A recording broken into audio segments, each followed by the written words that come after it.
Well, this Sunday's the big day. We've been saving up, working extra jobs, selling every extra piece of equipment we've ever blown up, and now's the time to give. Everyone in the lab is pitching in to give the big offering at church.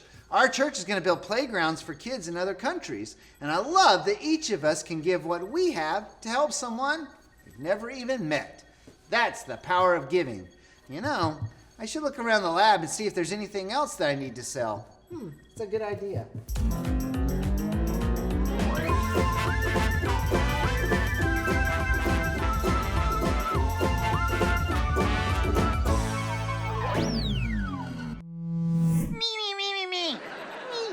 Slimy, look, we've been over this. Okay, this is the last time. I am sorry I sold the robotic toaster. Me. Yes, I know it makes your job as a tiny green butler easier. I am sorry. Me. Look, there is no need to bring my looks into this, okay? I'll make you another one. Wow. You know, for a tiny green guy, he has a mouth on him. Ew. Hey. All right, is Slimy still upset about that thing? Yeah. I don't think he's ever gonna forgive me. Yeah, you know he can hold a grudge like you hold Oreos in your thighs. Yeah, anyway, what are you up to? Well, I was just, just kind of wondering what you're gonna give in the offering. Well, I mean, Rusty, it's kind of a private thing. I don't want to make a big deal about it. I mean, it's private, but aren't we best friends, right? I mean, I tell you what I make all the time. I know what you make. I pay you. We used to be roommates. Okay, fine. You want to know? Come on, here. tell Rusty. Look, I don't want to make a big deal about it, so don't say anything to anyone else. Okay, look, it's because I actually gave. It's really cool because I actually was able to give what God told me to give. I mean, I worked hard, but.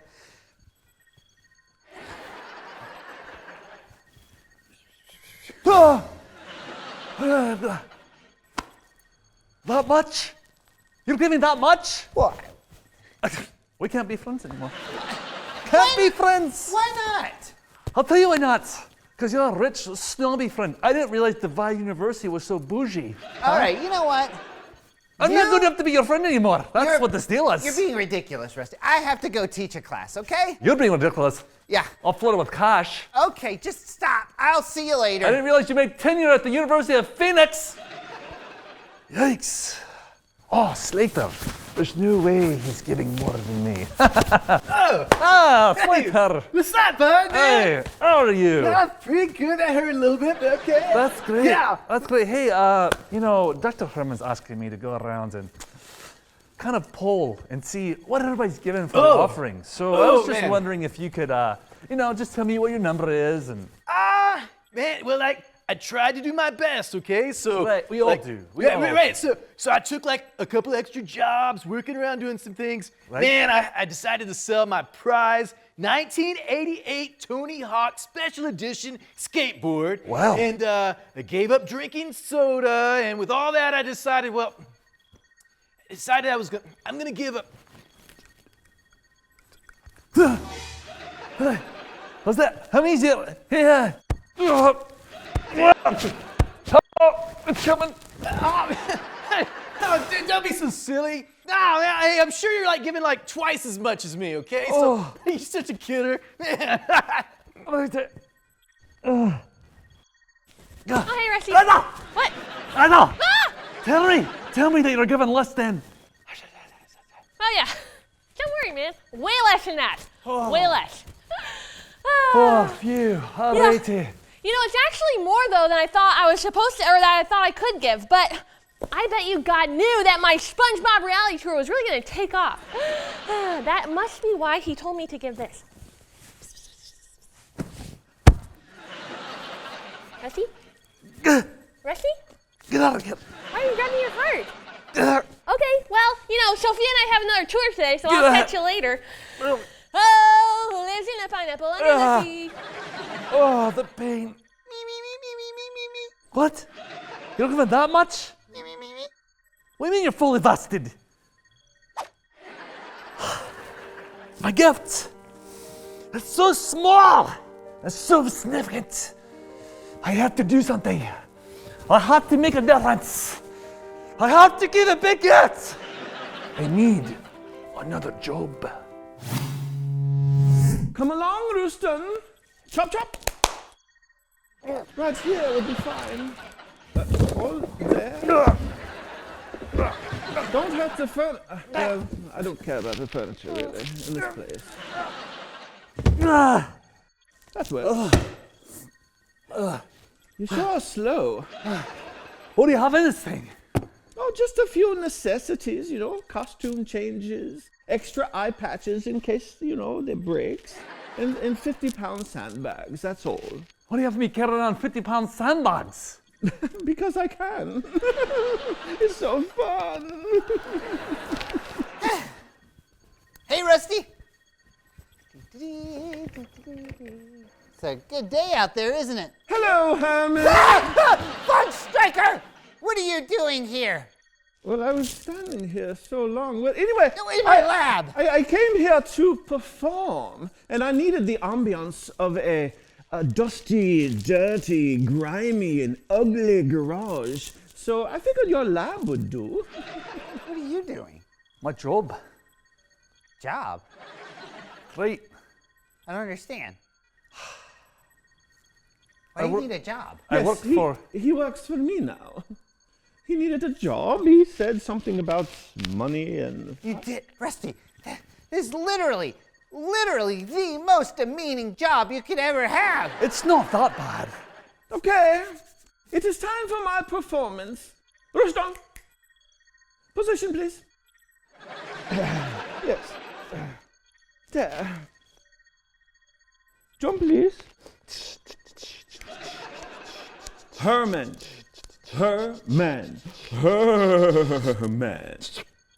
This lab is gross. It ain't even close. He is the worst of his kind. Scientist, inventor, he can't create. This lab is 2 out of 10. Oh, thank you. Thank you. Let us take 5. Except you, Rooston. Please pack up my things, please. Thank you. Rusty. What are you... Rusty! Rusty! Why are you getting a new job? Why? I pay you already. What are you doing? Right, because my gift was the smallest gift. I can't have that. I gotta give a big gift like everybody else. But didn't you pray? Well, Rusty. Didn't you pray about it and ask God what you should give? Yeah, I did, but that still doesn't change the size of my gift. Does this coffee maker even work, or is it just me? It's like Swiss or something. Listen, Rusty, sit down for a second. Rusty, sit down for a second. Okay, look. I gotta show you something, okay? It's from 2 Corinthians 9:7, okay? It says, each of you should give what you have decided in your heart to give. So look, here's the thing. You don't give because you're trying to give the biggest gift. You give what God tells you to give, and just that. That's all you have to do. All right, that's easy for you to say, Mr. Moneybags, right? You're all just filled with dew and all rich, right? All filled with haggis. Speaking of rolling dough, Yeah? I got you a gift from Hobby Lobby here. That's right. He's not a bad guy. This beautiful pillowcase of a cat. What? You monster! Why are you so evil? You know I'm a dog person. It's a catstronaut. So evil. Cats can't go to space. We all know that. Everybody knows that. It's a scientific fact. Then why do they call it the Milky Way? Ruston, it is time to go. You still need to finish ironing my eye patches. How many do you have? Only a few. 1,000. Rusty, no! Chop, chop. Tell me all my story.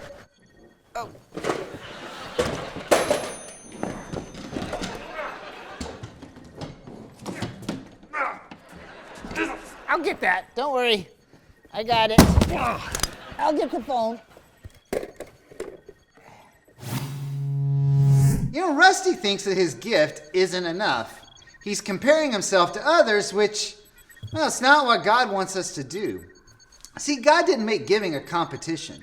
Each of us are given different abilities to give. Some will give a lot and others a small amount, and that's okay. Giving is about being obedient to give what God asked you to give. I mean, think about it. What could you do with just $1?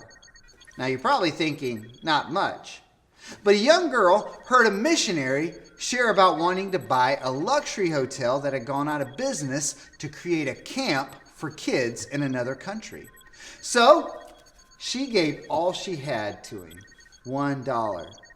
And you know what was crazy? Even though the missionary had gone all over asking people to give, this $1 was the only gift he received. So he marched into the bank and he offered it to the bank as full payment for a building that cost millions of dollars. It must have seemed crazy, but here's something even crazier. They accepted the offer. $1 bought a building that has literally helped thousands of kids meet Jesus. You never know what your gift might be used to do. Check out another story about a woman who gave what she had to God. Our big point says, I have faith to give what I have. It really doesn't matter where you live in the world. Many times, if you have lots of money, you get lots of attention. Everyone wants to be your friend, hang out, talk. Those who don't have a lot may know how it feels to be ignored. Is that how God thinks?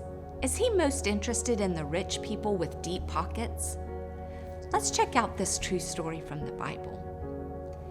One day, Jesus and His disciples were hanging out at the temple. The Jewish people would visit the temple and bring their offerings to God. It's similar to how we do things here.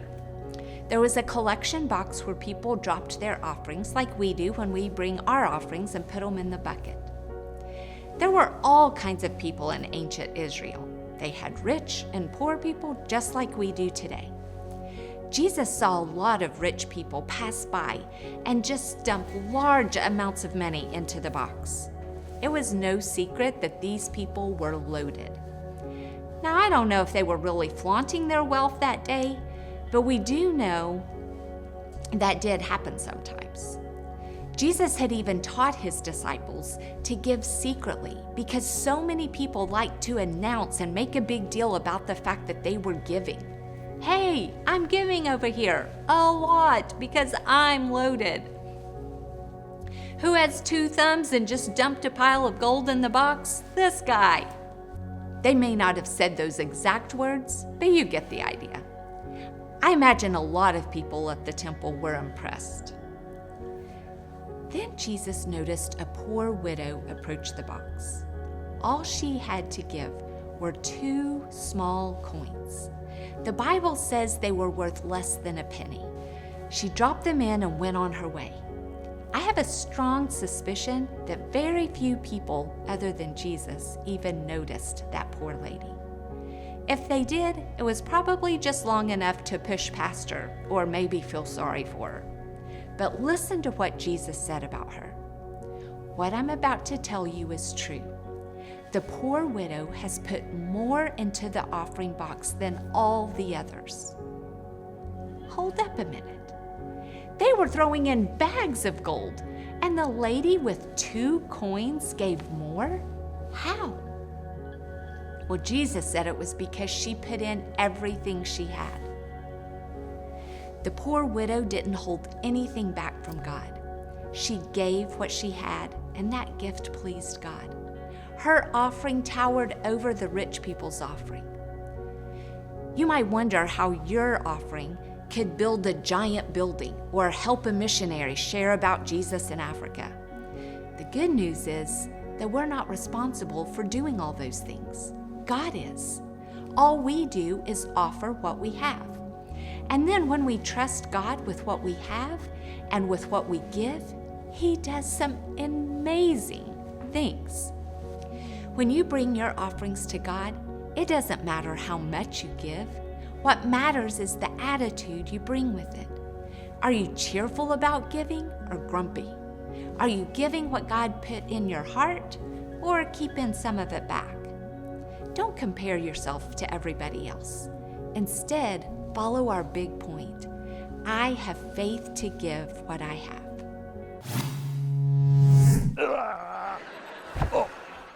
Steve! Steve! Guy owes me $5. Chop chop!